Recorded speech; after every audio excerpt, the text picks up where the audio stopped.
أما بعد فأعوذ بالله من الشيطان الرجيم بسم الله الرحمن الرحيم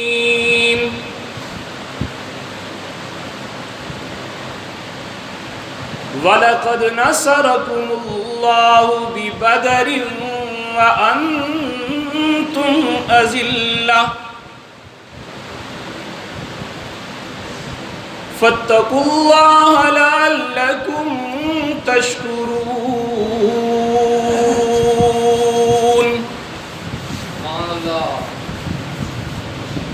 صدق الله خالقنا العظيم وصدق رسوله النبي الكريم ونحن على ذلك لمن الشاهدين والشاكرين والحمد لله رب العالمين.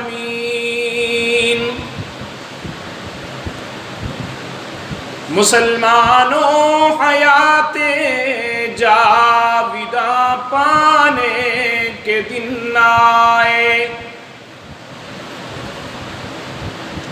مسلمانوں حیات جاویداں پانے کے دن آئے، دین کی راہ میں مٹ کر سنور جانے کے دن آئے، بھڑک اٹھے ہیں پھر سے آتش نمرود کے شعلے، بھڑک اٹھے ہیں پھر سے آتش نمرود کے شعلے، انہیں پھر روح ابراہیم دکھلانے کے دن آئے، جو ہے محفوظ اب بھی کربلا کی خاک کے اندر، جو ہے محفوظ اب بھی کربلا کی خاک کے اندر، اسی خون شہادت کے ابھر آنے کے دن آئے، جلا ڈالی تھی تم نے کشتیاں اندلس کے ساحل پر، جلا ڈالی تھی تم نے کشتیاں اندلس کے ساحل پر، مسلمان پھر تیری تاریخ دہرانے کے دن آئے، جہاں سے 313 چلے تھے تم مسلمانوں، جہاں سے 313 چلے تھے تم مسلمانوں، انہی ماضی کی راہوں پر پلٹ جانے کے دن آئے۔ سب حضرات عقیدت اور محبت کے ساتھ نماز والا درود پاک پڑھو۔ اللہم صلی علی محمد وعلی آل محمد کما صلیت علی ابراہیم وعلی آل ابراہیم انکا حمید مجید۔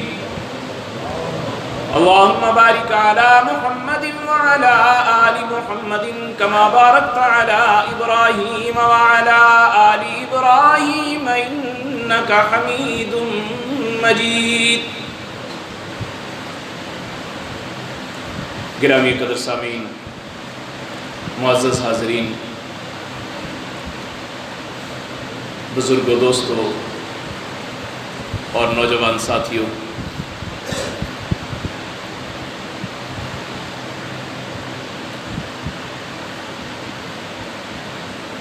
قرآن مقدس کی ایک آیت کریمہ آپ حضرات کے سامنے تلاوت کی ہے۔ دعا ہے کہ خالق کائنات، مالک ارض و سماوات،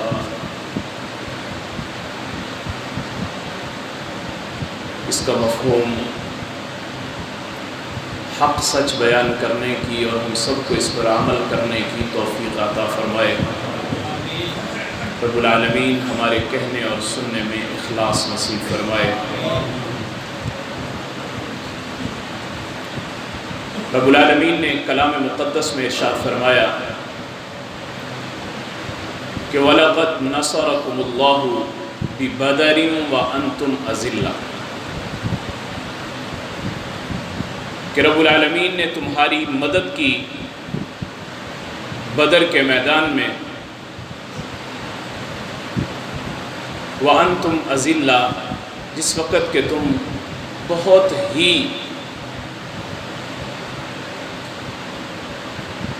پریشانی کے اندر مبتلا تھے، قلت کا شکار تھے، افراد کے اعتبار سے تمہاری اتنی قوت نہیں تھی۔ رب العالمین نے اس وقت تمہاری مدد کی۔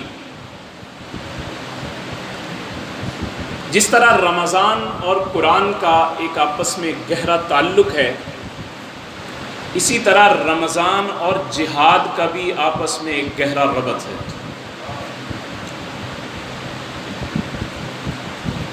یہ جو بدر کا دن تھا، اس بدر کے دن کو یوم الفرقان کہا رب العالمین نے، کہ یہ حق اور باطل کے درمیان فرق کرنے والا دن ہے۔ اگر آپ غور کریں تو پتہ چلے گا کہ رمضان کے مہینے کو بھی فرقان کہا گیا ہے۔ یہ بھی اپنوں اور بیگانوں میں فرق کرتا ہے کہ کون ہے جو رب العالمین کی محبت میں سرشار ہو کر اس کے لیے بھوک اور پیاس کو برداشت کرتے ہیں، اور کون ہے جو اس کے حکم کو ہوا میں اڑاتے ہیں اور خود رب العالمین کے حکم کی تعمیل نہیں کرتے۔ یہ بھی رب کے اپنے اور رب کے بیگانوں میں فرق کرتا ہے مہینہ۔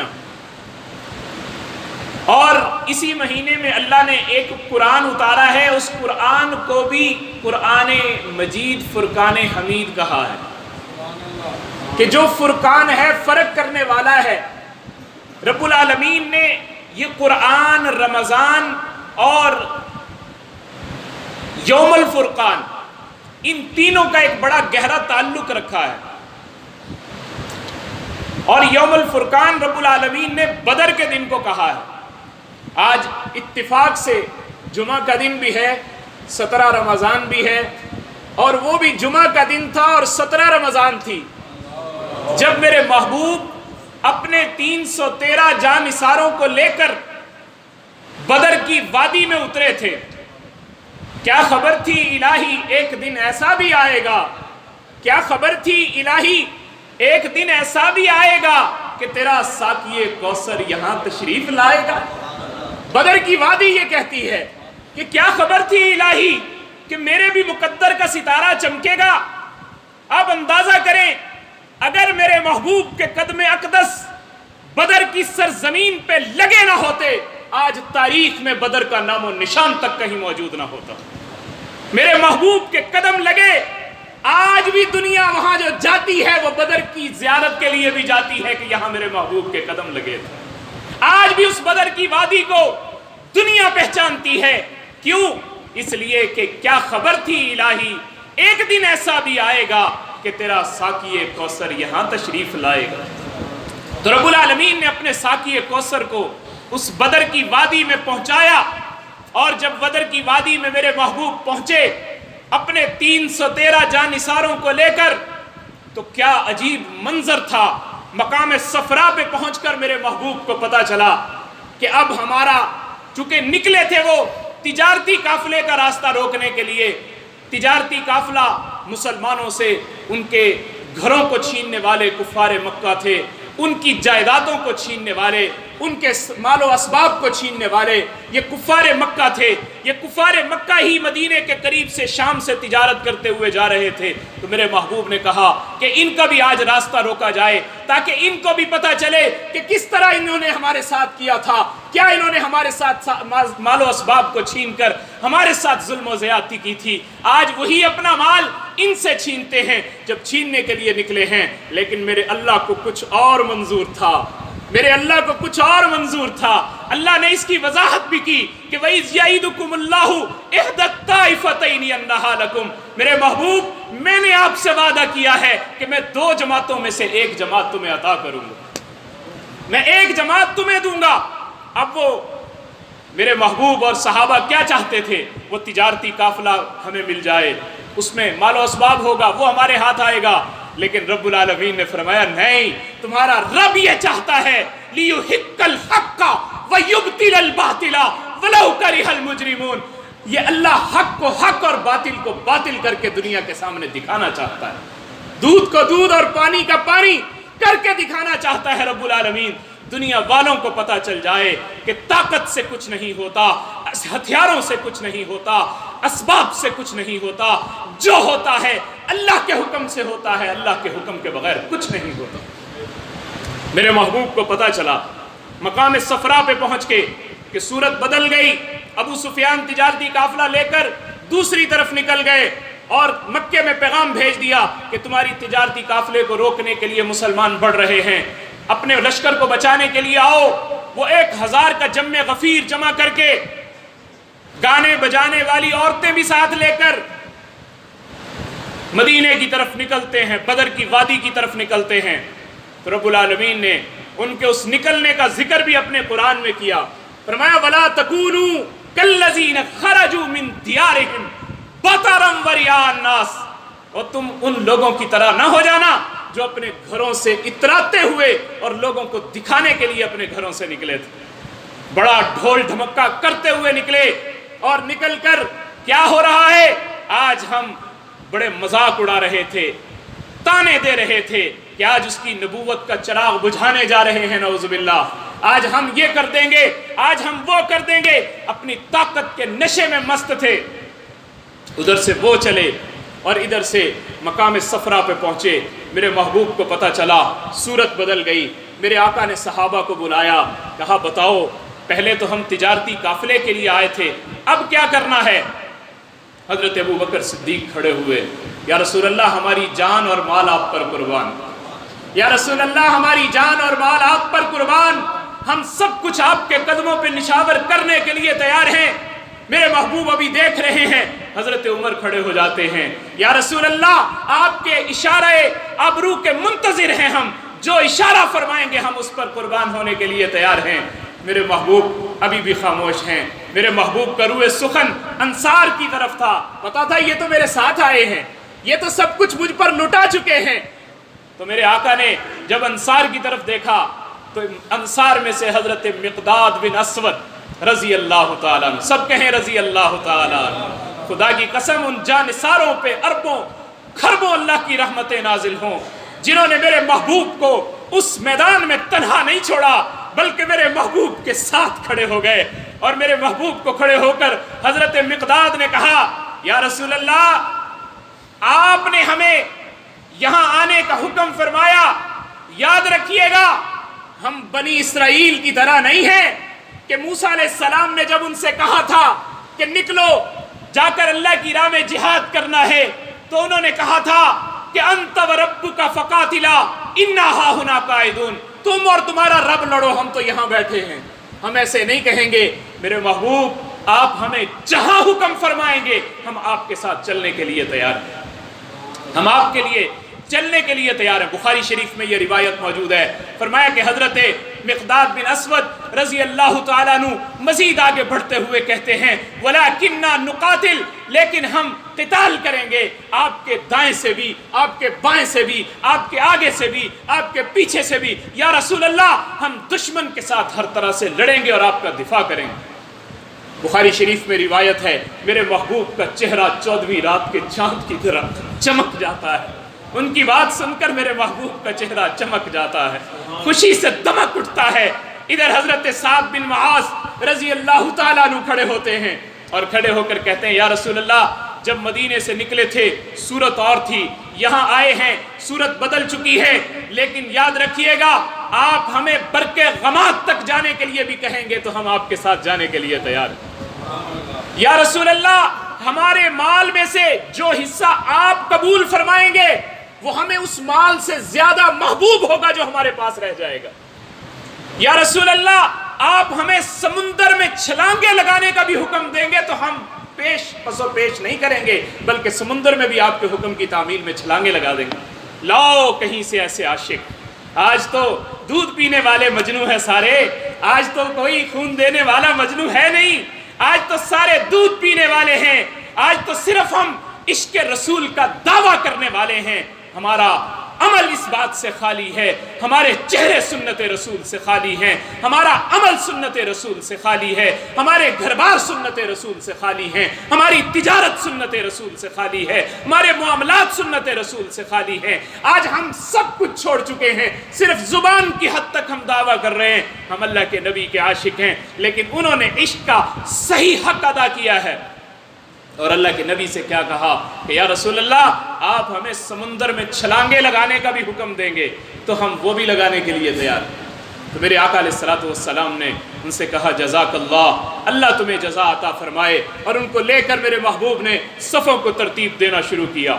ذرا اندازہ کیجئے گا جب میرے محبوب صفوں کو ترتیب دے رہے ہیں، اس ترتیب دیتے ہوئے میرے محبوب علیہ السلام نے سامنے جب دیکھا کہ صفوں کے اندر ایک بچہ جس کا نام معاذ ہے، چھوٹی سی عمر ہے، پاؤں کی انگلیوں پہ کھڑا ہو کر اوپر ہونے کی کوشش کر رہا ہے، اب یہ جب بھی بدر کا ذکر ہوگا اس معاذ کو ضرور یاد رکھا جائے گا، اس معاذ کو کوئی نہیں بھلا سکتا کہ وہ بچہ اپنی انگلیوں کے بل کھڑا ہوا ہے۔ کیوں؟ کہیں چاکلیٹ بانٹی جا رہی تھی وہاں پر؟ کیا وہاں پر کوئی پیسے بانٹے جا رہے تھے؟ نہیں، موت کا رقص تھا جس میں جانا تھا۔ اس کے لیے ان بچوں کے اندر ایسا جذبہ جہاد موجود تھا کہ انہوں نے اس وقت بچوں نے یہ ثابت کر دیا کہ ہم اللہ کے محبوب کے ایک ایک اشارے پر اپنی جان کو قربان کرنے کے لیے تیار ہیں۔ حضرت معاذ اپنی انگلیوں کے بل کھڑے ہیں، میرے آقا نے دیکھا تو میرے آقا نے فرمایا کہ تم چھوٹے ہو، نکل جاؤ۔ کہا یا رسول اللہ میں بڑا طاقت میں زیادہ ہوں، آپ نے میری بہادری کا جوہر ہی نہیں دیکھا، آپ دیکھیں گے تو حیران رہ جائیں گے، یا رسول اللہ مجھے اجازت دیجئے۔ میرے محبوب نے جب یہ جذبہ دیکھا تو کہا ٹھیک ہے تمہیں اجازت ہے۔ ابھی صف میں آگے نظر دوڑائی، اسی کا چھوٹا بھائی معوذ وہ بھی کھڑا ہوا ہے، اپنے بھائی کی تقلید کر رہا ہے، پاؤں کی انگلیوں پہ کھڑا ہو رہا ہے۔ جب میرے محبوب نے دیکھا کہا تم زیادہ چھوٹے ہو، تم نکل جاؤ۔ میرے آقا نے جب اس سے کہا تو اس نے کہا یا رسول اللہ میرے بھائی کو آپ نے اجازت دے دی، مجھے نہیں دی، میں جا کر ماں کو کیا منہ دکھاؤں گا، میں کیا منہ دکھاؤں گا کہ مجھے نبی علیہ السلام نے مجھے رد کر دیا ہے۔ یا رسول اللہ میں طاقت میں اپنے بھائی سے زیادہ ہوں، آپ میری کشتی کروا کے دیکھ لیں۔ اب وہاں پر کشتی کس چیز کے لیے ہو رہی ہے ذرا اندازہ کریں کہ وہ چھوٹے چھوٹے بچے اپنے آپس میں کشتی کرنے کے لیے تیار ہیں۔ میرے محبوب بھی مسکرا پڑے، کہا کرو کشتی، آج دیکھتے ہیں کون جیتتا ہے۔ دونوں کشتی کرنے لگے۔ چھوٹا بڑے کے کان میں کہہ رہا ہے بھائی جان آپ کو تو اللہ کے نبی نے قبول کر لیا ہے، جسے نبی قبول کر لے دنیا کی کوئی طاقت اس کو رد نہیں کر سکتی، آپ مجھے بھی قبول کروا دیں۔ کہا کیا کروں؟ کہا میں آپ سے کشتی کرتا ہوں، کشتی میں مجھ سے ہار جانا، کشتی میں مجھ سے ہار جانا۔ تھوڑی دیر کی طرح کشتی ہوئی، اس کے بعد بڑے بھائی کو چھوٹے بھائی نے نیچے گرایا، سینے پہ بیٹھ گیا اور بیٹھ کر کہا یا رسول اللہ میں اس سے جیت گیا ہوں۔ میرے آقا نے دونوں کا جذبہ جہاد دیکھا تو دیکھ کر ان کو جانے کی اجازت عنایت فرمائی کہ ٹھیک ہے تم دونوں جا سکتے ہو۔ میرے محبوب ان دونوں کو میدان کارزار میں اترنے کی اجازت دے دیتے ہیں۔ چشم فلک میں پھر یہ نظارہ بھی دیکھا کہ جب میدان کارزار میں اترتے ہیں، جب میدان کارزار میں اترے، حضرت عبد الرحمن بن عوف کہتے ہیں میں نے اپنے دائیں بائیں نظر دوڑانا چاہی کہ میں دیکھوں کون سے بہادر جوان میرے دائیں بائیں ہیں۔ میں نے دیکھا کہ میرے ایک طرف معوذ نظر آ رہا ہے، ایک طرف معاذ نظر آ رہا ہے۔ کہتے میں ان کو دیکھ کر میں حیران ہوا کہ یہ چھوٹے چھوٹے بچے میرے ساتھ ہیں۔ تو اتنے میں میں بھی ان سے کچھ کہتا، وہ مجھے کہنے لگے چچا اس لشکر میں ابو جہل کون سا ہے، ابو جہل کون سا ہے؟ کہنے لگے کہ بیٹا تم کیا کہو گے؟ کہنے لگے چچا ہم نے سنا ہے کہ وہ اللہ کے نبی کو گالیاں دیتا ہے، ہم نے سنا ہے کہ اللہ کے نبی کو وہ گالیاں دیتا ہے، ہم نے یہ عہد کیا ہے کہ یا آج اس کا نام و نشان مٹائیں گے یا خود مٹ جائیں گے، اللہ کے نبی کی ذات پر کوئی حرف نہیں آنے دیں گے۔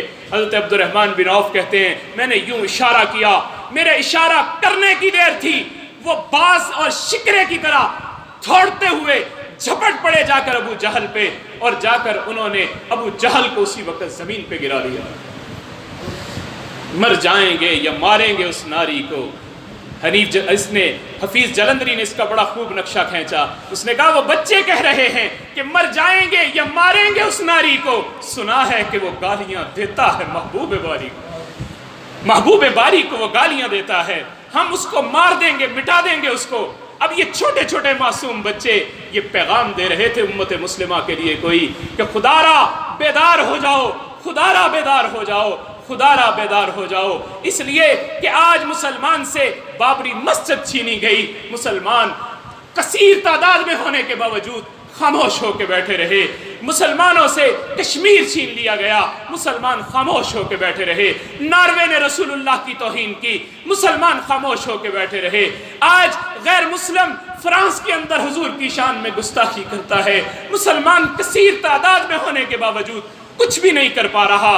میں کہتا ہوں خدا کی قسم معاشی طور پہ آج بائیکاٹ کرنا اتنا تو ہمارا حق بنتا ہے۔ آج شیزان کی مصنوعات میری اور آپ کی دکانوں کے اندر بک رہی ہیں، میں اور آپ اپنے گھروں میں لا کر استعمال کر رہے ہیں۔ کل ہم اللہ کے نبی کو کیا منہ دکھائیں گے کہ یا رسول اللہ ہم نے آپ کے دشمنوں کو، مرزائیوں کو سپورٹ کیا تھا، ہم شیزان کی مصنوعات بیچتے رہے تھے، ہم فرانس کی مصنوعات بیچتے رہے تھے، ہم نے ان کو مالی طور پہ سپورٹ کیا تھا۔ خدارا ہاتھ جوڑ کے کہتا ہوں جہاں تک ہم سے ہو سکتا ہے، جتنا ہم سے ہو سکتا ہے وہ ہمیں کرنا چاہیے۔ رب العالمین کی ذات ہو سکتا ہے اتنی سی ہماری کوشش کی وجہ سے ہمارے لیے مغفرت کا فیصلہ فرما دے۔